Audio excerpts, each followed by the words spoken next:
how much of the Bush administration's stubbornness regarding Iraq, because a lot of our listeners feel this way, certainly, how much of their stubbornness regarding Iraq is due to their desire to get a hold of that oil riches from American companies? I mean, this whole thing's about oil. You know, it's like it's time for people to wake up and understand what this war was about from the beginning. You know, the story has the administration has changed its story from one thing to another over the years.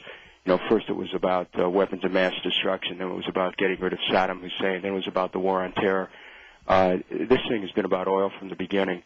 Iraq had nothing to do with 9/11 or with al-Qaeda's role in 9/11, didn't have weapons of mass destruction, had an army that had a 1% budget of what the U.S. Army is. You know, this is a fraud, and now we have a criminal enterprise masquerading as a government in Washington, D.C. in the form of the Bush administration. Well, let me follow that up if I could. When you say it's all about oil, does it mean it's all about our access to that as a natural resource, or is it our desire economically to make sure that these giant American oil companies get wealthy?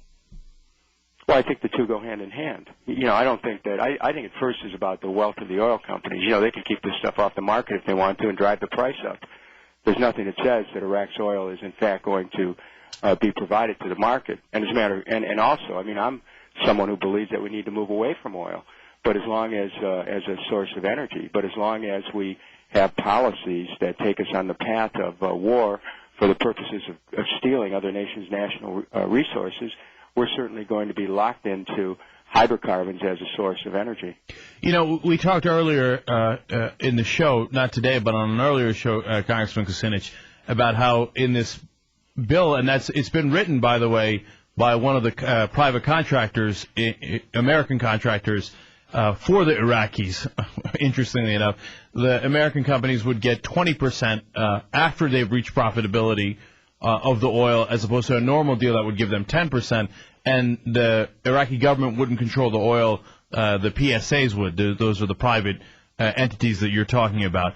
And obviously this would go a long way towards fueling the insurgency, I would imagine there, and it would breed resentment and breed into the idea that the insurgents use to, hey, listen, they're here for the oil. So what chance does it have of passing the Iraqi government?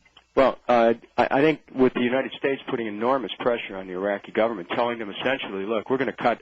You know, we've told them variously, we're going to withdraw our troops. We're going to cut funds to you. And, you know, they're under enormous pressure to pass this. And that doesn't mean that all of the members of the Assembly have even seen the bill that is being presented to them.